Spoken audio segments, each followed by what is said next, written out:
guys, Sean here, and today we're going to talk about One Piece chapter 957. This video is going to contain spoilers, so those who haven't read the chapter yet, proceed with caution. There was too much to talk about this chapter, so I'm going to break it up into 4 parts, each of which I'm going to make a separate video on, because each part to me actually seemed as a part that could warrant a video on its own, because we were left with a lot of cliffhangers in this chapter. The first part I'm going to talk about in this video has to do with Sabo and what's the situation regarding Sabo. Now, we were left with a cliffhanger last time we visited the Reverie Arc, and what was going on back then was that Sabo and the revolutionary commanders had clashed, possibly over the recuperation of Kuma's body, because we saw how bad he was treated by the Celestial Dragon. They even actually showed us a whole panel where Sabo, Karasu, Lindbergh and Morley were discussing as to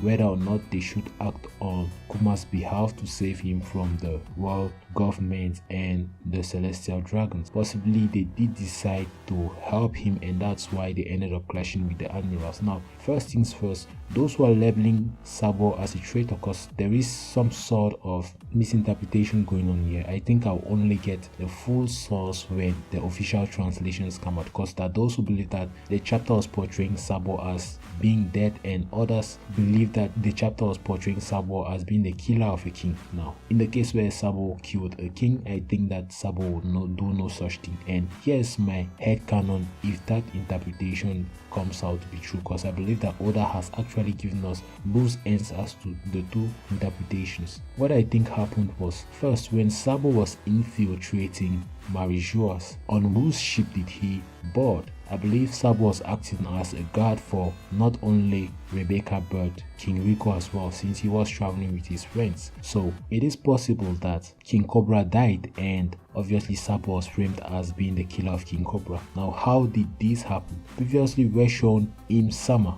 and Im Sama seemed frustrated with 3 characters in particular. First was Luffy, second Blackbeard, and Vivi was not far behind. So I wouldn't be surprised if Im Sama had the 5 Elder Stars plot an assassination attempt on King Cobra, because remember, King Cobra did say that he was going to have a private audience with the 5 Elderly Stars, asking them about the poneglyphs, and everybody had eyebrow raised when this happened, because they already knew what was the outcome. The 5 Elder Stars would decide to eliminate Cobra as soon as possible. Now, given Vivi was a very good friend to Rebecca and Co, it is possible that when Sabo was acting as a guard to them, he actually overheard the CP0 agents trying to prepare the assassination attempt on Cobra, and instead ended up helping Vivi and possibly having to leave Cobra get assassinated by the CP0. Obviously, the world government would not want to portray themselves as bad people, so they would obviously frame Sabo up as being the sole perpetrator of this murder or this assassination. Now, when it comes to